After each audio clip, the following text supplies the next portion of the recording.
He's breathing. Barely. Oh my God. He's still alive. The whisper came from a trembling young woman crouched at the edge of a shallow grave on the outskirts of a desolate rural field. Her hands were shaking, her voice thick with disbelief. Beneath her, buried beneath a thin layer of dirt and dried leaves, was the fragile body of a dog, bloodied, broken, and gasping. His eyes, barely open, still held something, not just life, but defiance. Just hours earlier the field had been silent, emptied of life, save for the buzz of insects and the distant hum of highway traffic. That was when two local boys had stumbled across something strange, a patch of disturbed earth in the middle of nowhere. At first they thought it was just trash, but then they saw the paw. Small, mud-caked, twitching. The boys ran for help, hearts pounding. By the time the local rescue team arrived, there was barely enough breath left in the dog's lungs to fog a mirror. He had been buried alive, intentionally. The rescuers uncovered his body slowly, careful not to damage the fragile skin and bones already shredded by trauma. There was a wire wrapped tight around his neck. Deep lacerations marked his legs. And yet, his tail gave a single, weak thump when a gentle hand brushed his cheek. No one could understand how he had survived. The soil had pressed down on his ribs, making every breath a war. Insects had already begun their cruel work. His heartbeat was so faint it was nearly undetectable. And still, something inside him refused to quit. He had clawed. The dirt beneath his paws was churned, shredded. There were deep scratch marks on the wooden box he'd been stuffed inside. He'd fought, not just for air, but for another chance at life. His will was stronger than anything his abusers could have anticipated. At the local vet clinic, they rushed him into emergency care. His body temperature was dangerously low. His gums were pale. He had multiple broken ribs, internal bleeding, and infections in nearly every wound. The vet techs cried as they cleaned him. No one said it out loud, but they all wondered the same thing. Why would someone do this? It wasn't just neglect, it was cruelty. Deliberate, methodical cruelty. Whoever had buried him alive had wanted him to suffer. They had chosen a remote location, far from homes, with no cameras, no traffic. They had assumed the earth would do their work for them. But the dog had other plans. They named him Chance. He was no more than a year old, some kind of terrier mix, small and wiry with intelligent brown eyes that never stopped watching. Even while sedated, he responded to voices with tiny tail wags. The vet staff began taking turns sitting with him overnight. They spoke to him gently, sang to him, held his paw, and slowly he responded. First it was a flick of the ear, then a twitch of the nose. Then, one day, he raised his head. He looked around the room, confused, but calm, as if he knew he was safe now. The staff erupted into tears. One tech ran outside just to scream out the emotion. This dog had survived the unthinkable, and now, against all odds, he was fighting his way back. But the story of Chance didn't end at survival. What came next would capture the attention of an entire nation and shine a blinding spotlight on a truth too many preferred to ignore. The morning sun filtered through the windows of the veterinary clinic as Chance lay curled in a heated recovery bed, wrapped in soft towels and connected to a network of IV tubes and monitors. His fragile body, once moments away from death, was stabilizing. But his survival had awakened more than just compassion. It had sparked outrage. News of his story spread like wildfire. A nurse posted a photo, Chance's small face poking out of a blanket, a bandaged paw resting on her arm. The caption was simple. He fought to breathe when someone wanted him silent. He deserves justice. Within hours, the post had gone viral. People from around the world flooded the clinic's inbox with support, donations, and one question that echoed louder than the rest. Who did this? Detective Marla Jennings, a seasoned investigator with a soft spot for animals, took the case personally. She had seen cruelty before, But something about Chance's story lit a fire in her. She visited the field herself, walking the perimeter with quiet focus. There were tire tracks, partially erased by wind and dust, but distinguishable. Plastic ties, stained with blood, still lay discarded in the grass. The vet had removed the wire from Chance's neck. It wasn't just wrapped, it had been twisted with pliers, leaving jagged imprints embedded in his fur. This wasn't accidental. It was deliberate, and that was what made people furious. Chance wasn't just neglected, he was targeted. Back at the clinic, Chance was showing signs of something extraordinary. Trust. Despite everything, he wagged his tail every time someone approached. When children came to visit, brought by parents who wanted them to meet a real hero, Chance would crawl, slowly, with effort, to place his head in their laps. His story had reached classrooms, city councils, and courtrooms. Soon, the small rural town was filled with news vans and reporters. Celebrities tweeted about him.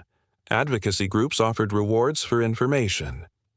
But as the media attention swirled, Chance remained unaware, content to heal, to rest, and, astonishingly, to forgive. Then something unexpected happened. The vet noticed Chance reacting unusually to certain people, especially men wearing boots or using rough, loud voices. He would freeze, shake slightly, and hide under chairs. These were not just instinctive reactions. They were memories. Whoever had buried him alive had left a mark deeper than physical wounds. That observation led to a breakthrough. One of the rescue volunteers, a local college student named Eli, recognized the boot prints from the field. He'd seen them before. He worked part-time at a local farm supply store, and those boots were a brand sold only there. More specifically, to one customer. Eli gave the name to Detective Jennings. The man was known around town, former dog breeder, history of shady practices. No convictions, but plenty of rumors. The detective pulled his file.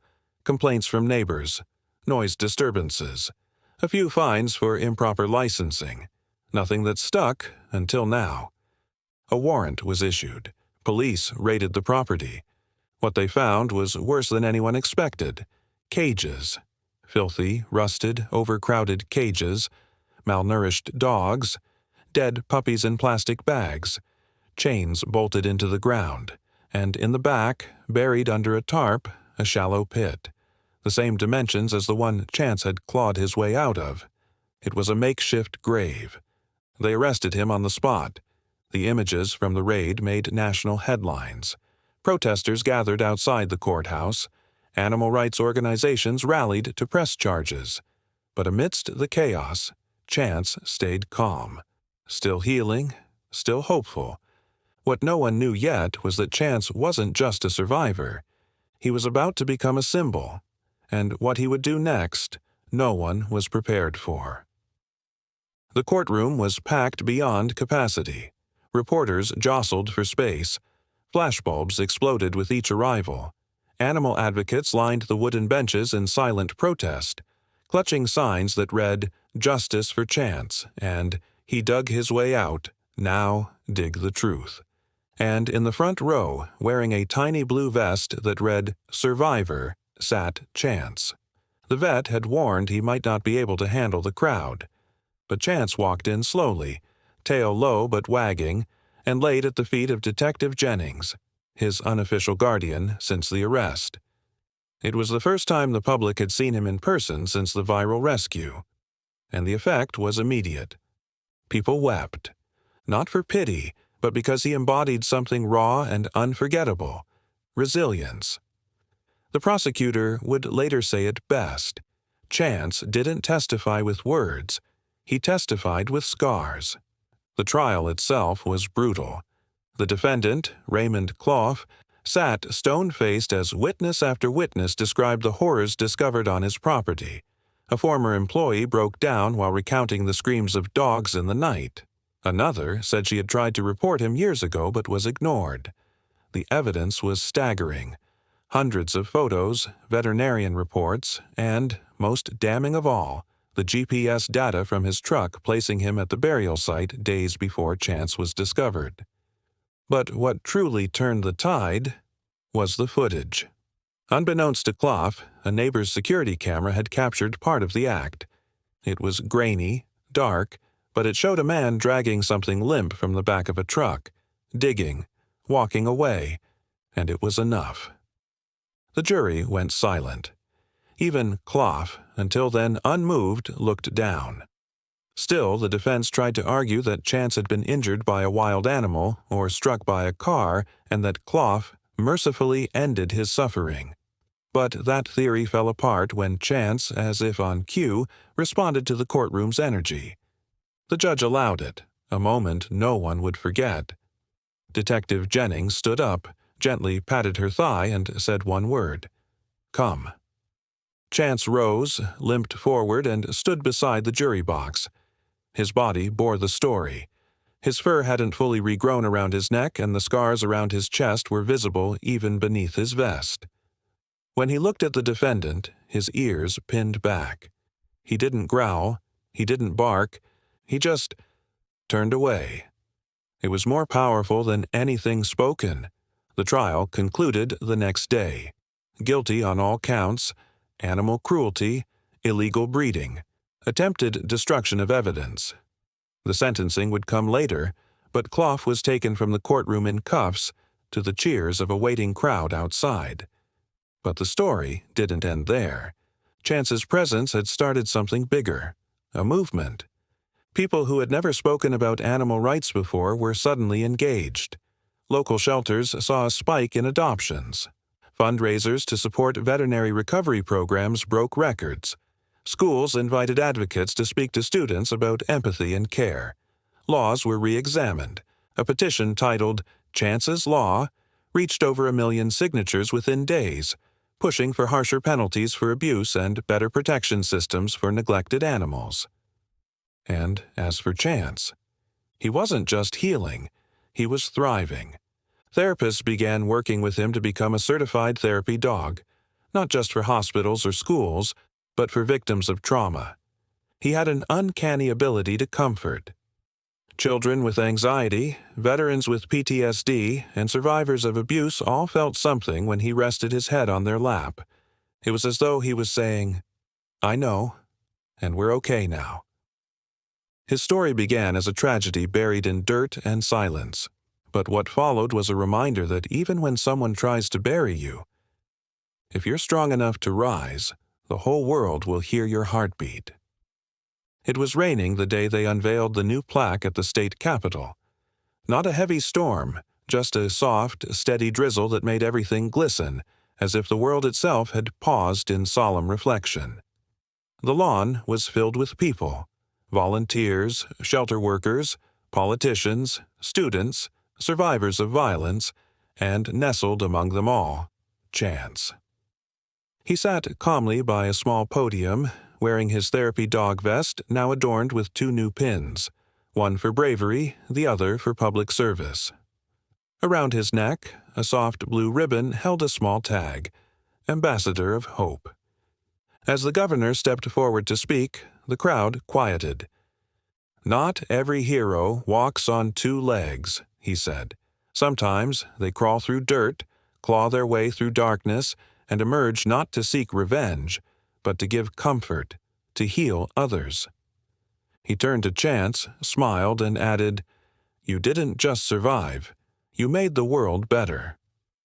The plaque, which would remain permanently in the Capitol courtyard, read, "In honor of Chance, whose voice was silent, but whose courage roared louder than any courtroom. May his story remind us that compassion must be louder than cruelty." But that was just one moment in a wave of change. Across the country, people were calling for legislation dubbed Chance's Law. Spearheaded by animal welfare groups and supported by dozens of lawmakers, the law aimed to create a nationwide animal abuse registry, increase mandatory sentencing for cruelty cases, and provide emergency funding for veterinary recovery centers. In Washington, a senator read Chance's story on the floor of the U.S. Senate. "This dog," she said, holding a framed photo of him in her hand, reminds us that survival is not enough. We must transform pain into purpose. Meanwhile, Chance himself had become something else entirely, a quiet celebrity with a purpose. But he wasn't being paraded around. Every public appearance was measured, deliberate, focused not on fame, but healing. At a recovery center for abused children, Chance would walk calmly between therapy rooms, his movements slow and deliberate. The children, many of whom refused to speak to adults, found something in him they couldn't explain, a soft presence, a silent witness who understood pain without judgment.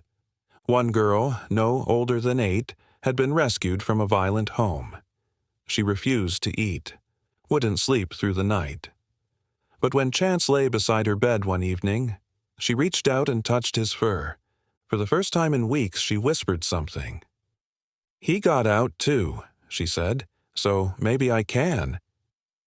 It wasn't just children. Veterans with PTSD were paired with Chance during sessions. Survivors of domestic violence wrote letters to the nonprofit that now managed his public events, asking if he could visit their shelters. And wherever he went, stories followed, of someone breaking a silence, of someone finding their own strength just by watching him breathe. He had become more than a dog. He was a symbol, a reminder that no matter how deep the grave, there's always a way to the surface. And yet, in the quiet moments, back home with Detective Jennings, he was still just Chance. He'd curl up by the couch, paw at his favorite blanket, and nudge her arm for one last treat before bed. The two of them had grown into something sacred, not rescuer and rescue, but companions in healing. Two beings who had seen the worst of humanity, and still chose to believe in the best of it. One evening, as Jennings sat flipping through letters people had sent, some from as far as Brazil and Japan, Chance rested his head on her lap. A letter fell from the stack. She picked it up. It read, in simple handwriting, "I was going to give up, but then I read about Chance. I realized I still had something left in me. Thank you for showing me there's always a way out." She looked down at him and smiled through tears. "You have no idea what you've done," she whispered. But maybe he did, because in that moment, Chance's eyes slowly closed. Not in sleep, but in peace. A peace earned not from escaping pain, but from turning it into something eternal. A spark. A second chance for everyone who ever felt buried. Years had passed since that cold, hollow morning when Chance had clawed his way out of his own grave. But the world hadn't forgotten. Documentaries were made. Schools taught his story in ethics and psychology classes. Social media remained flooded with tributes. Drawings, songs, fan-made animations. One sculpture garden even added a life-sized bronze of him mid-stride, dirt clinging to his paws, eyes looking up toward the light. Yet for all the headlines, what mattered most happened far from cameras. At a women's shelter tucked away in a quiet Chicago neighborhood, a mother and her daughter were settling in after fleeing an abusive home. The girl, no older than 6, sat silently on a cot, clutching her stuffed animal. A counselor entered the room and gently asked, "Do you want me to read you a story before bed?" The girl shook her head. "Not even one about a dog who escaped from underground and saved lives?" Her eyes flickered. The counselor smiled and began to read. They tried to bury him alive, but he chose to live. The child didn't say anything, but when the story ended, she whispered, "He's like me." In that moment, a shift happened. Not loud, not dramatic, but real. Chance wasn't just a symbol of survival anymore.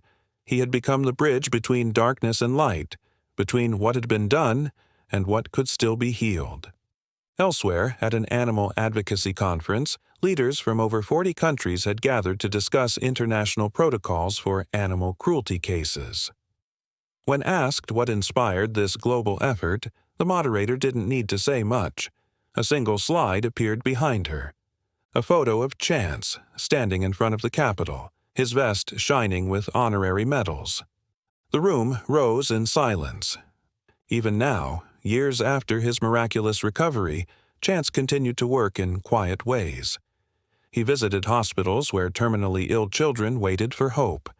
He walked beside inmates in rehabilitation programs, reminding them that even in cages, change was possible. He never barked, never growled. He just existed, gently, persistently, powerfully.